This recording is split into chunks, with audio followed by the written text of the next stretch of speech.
Welcome to Storyline Online, brought to you by the SAG-AFTRA Foundation. I'm Kristen Bell, and today I will be reading Quackenstein Hatches, a Family, written by Sudipta Bardhan-Quallen and illustrated by Brian T. Jones. In the darkest corner of the zoo, there stood a gloomy shack. A nearby scrawl read, "Keep out all! Just leave me be!" Signed, Quack. Most creatures lived in packs and herds, in gaggles, lotes, and litters. But all alone, there on his own, poor Quackenstein grew bitter. He was the hermit of the zoo and faced a lonely struggle. "It isn't fair. My nest is bare." He had no one to snuggle. Quack passed the nursery one day where babies laughed and tumbled. "Everyone has someone, except for me," he mumbled. He spied a small, secluded nook. On impulse, he proceeded. He bumped his head. "A sign!" it read. "Orphaned eggs, homes needed." Quack hatched a plan and crept ahead.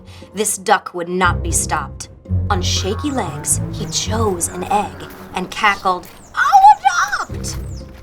Quack set it on his empty nest. He kept his prize protected.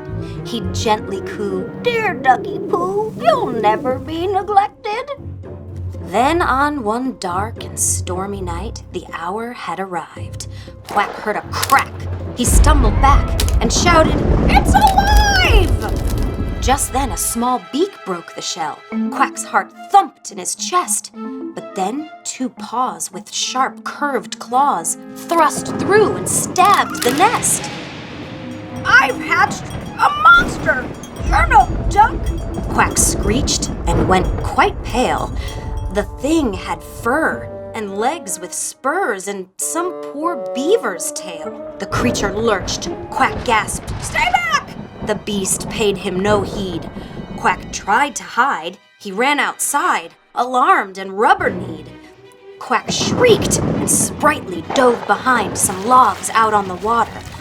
But Quack got pushed and saw he'd smushed an angry romp of otters. Drenched, the poor duck ducked behind a mama heron reading. Her babies screamed, the thing's claws gleamed. It leered and kept proceeding.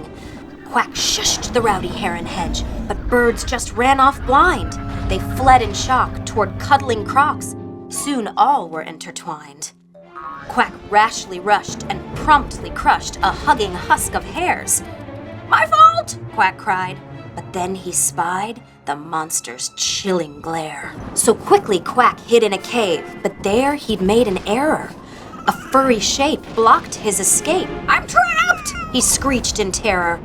The thing then snarled, "Oh, there you are!" It stalked the trembling fowl. With sharp claws bared and shoulders squared, it leapt in with a growl. Its paws soon squeezed the cringing duck, and Quack thought, "This is bad!" His spirit broke when someone spoke. The thing said, "Hello, Dad." Quack could feel his cold heart melt, and how his stomach fluttered. "You chased me through the great big zoo to be with me?" he sputtered. The creature beamed. "Yes, Daddy, yes." Quack's heart began to sing. "Come, son," he squawked, and off they walked, in step and paw in wing. Then, in the corner of the zoo that once housed Quackenstein, a space was cleared, and there appeared a shiny brand new sign. "Welcome to our happy home. Come by to visit us. Love, Quack," it read. Below it said, "And his son, Platypus." The end. I chose this book because I really like the rhyming, I really like the language, the big words, but more importantly, I love that Quack felt lonely and he decided to solve his problem by adopting one of these eggs that didn't have a family. And even though he was initially scared because the platypus that came out of the egg looked different than him, he eventually realized that it was the perfect way to make a family for himself and realized that he needed that platypus just as much as the platypus needed him. Thank you for watching Storyline Online. Make sure to check out all of our stories. Keep watching and keep reading.